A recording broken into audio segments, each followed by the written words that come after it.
Salut à toi.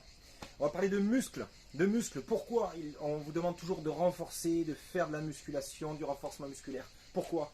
C'est pas très compliqué. À 30 ans, autour de 30 ans, si on ne fait rien, on a un phénomène dans le corps qui se passe. Diminution des masses musculaires, diminution des muscles dans le corps. Donc si je ne fais rien, ça diminue toute la vie. À partir de 30 ans à peu près. Certaines personnes 40 ans, mais peu importe. Donc j'ai un intérêt à faire du renforcement musculaire, parce que si je perds mes muscles parce que je fais rien, je perds de la force. De la force dans le quotidien. Si je manque de cuisses, forcément pour ramasser un objet au sol, plus ou moins lourd ou à la répétition, peu importe. Si je le ramasse avec mes cuisses, je travaille bien correctement, mes cuisses entre autres, hein, mais je vais utiliser les cuisses. Si j'ai pas assez de cuisses, tout simplement je vais le ramasser en dos rond. Et c'est comme ça qu'arrivent les soucis, par exemple de dos. Je vais manquer de cuisses aussi sur des escaliers. Je vais monter les escaliers plusieurs fois. Le cardio va monter. Le cardio va monter pourquoi? Parce que je manque de cuisses. Si j'ai un peu plus de cuisses, forcément il montera plus tard. C'est pas compliqué, c'est un manque de muscle, c'est un manque de force. Si je manque de bras, dès qu'il va falloir porter, pousser, tirer, soulever avec un peu de force de bras, si j'en manque, je vais compenser. Je vais compenser avec les épaules, blessure d'épaule, je vais compenser avec le dos, blessure de dos. Très très courant dans la vie de tous les jours. Voilà, suivant les boulots par exemple, même sédentaire, c'est pareil. Je vais aussi manquer de muscles au niveau de la posture. Donc je ne vais plus me tenir droit. On voit les papy-mamies à un moment donné, on n'est plus comme ça. La plupart ils sont plutôt en avant, hein, plutôt comme ça. Donc on est tous destinés à plutôt se porter vers l'avant et en bas comme ça, avec des épaules qui vont s'enrouler. Suivant les personnes plus ou moins vite, d'autres pas trop. Les petits par exemple ont un peu plus tendance à se tenir droit, mais pas que, mais pas tout le temps.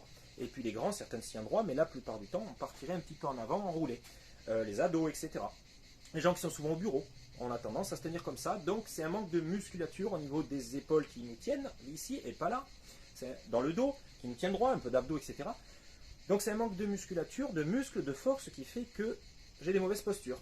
Et donc je crée quoi? Je crée des blessures derrière ou des douleurs permanentes et on ne s'en sort plus. Tous ces phénomènes de manque de muscles, manque de force, on va avoir des compensations. Des compensations, c'est quoi derrière? Ce sont forcément, à moyen terme, à court terme, des blessures. Voilà, c'est comme ça que ça marche. Le dernier point qui va être important, qui va peut-être vous plaire, on va prendre la même personne qui ne fait pas vraiment de sport, elle fait peut-être 70 kg, elle ne fait pas trop de sport, donc elle a un petit peu de muscle, mais en pourcentage, c'est pas énorme sur ses 70 kg. Cette même personne, on la transforme en sportive régulière, elle fait un peu plus de renforcement musculaire régulier, elle fait quand même 70 kg, hein, c'est la même, hein, mais avec plus de masse musculaire, donc il y a plus de pourcentage de muscles.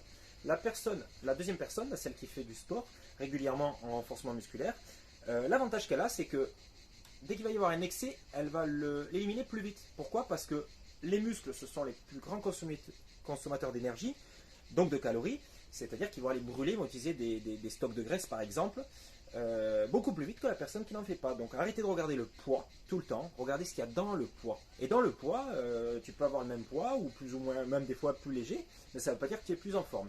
Donc c'est important de savoir, si je fais de la musculation régulièrement, il n'y a pas besoin d'aller contrôler le taux de masse musculaire, hein, avec les balances qui servent pas toujours qui sont pas toujours efficaces, peu importe. Vous savez si vous faites du renforcement musculaire ou pas régulièrement, et la réponse vous l'avez. Voilà. Donc, n'oubliez pas vos muscles. Votre muscle, entretenez-les à tout âge de la vie, et on peut créer du muscle à tout âge de la vie. Tu peux commencer le sport à 80 ans, de façon adaptée bien sûr, mais tu peux créer du muscle à ce moment-là et tu seras en meilleure forme finalement qu'avant. Voilà. Allez, bye bye et bonne muscu. Ciao.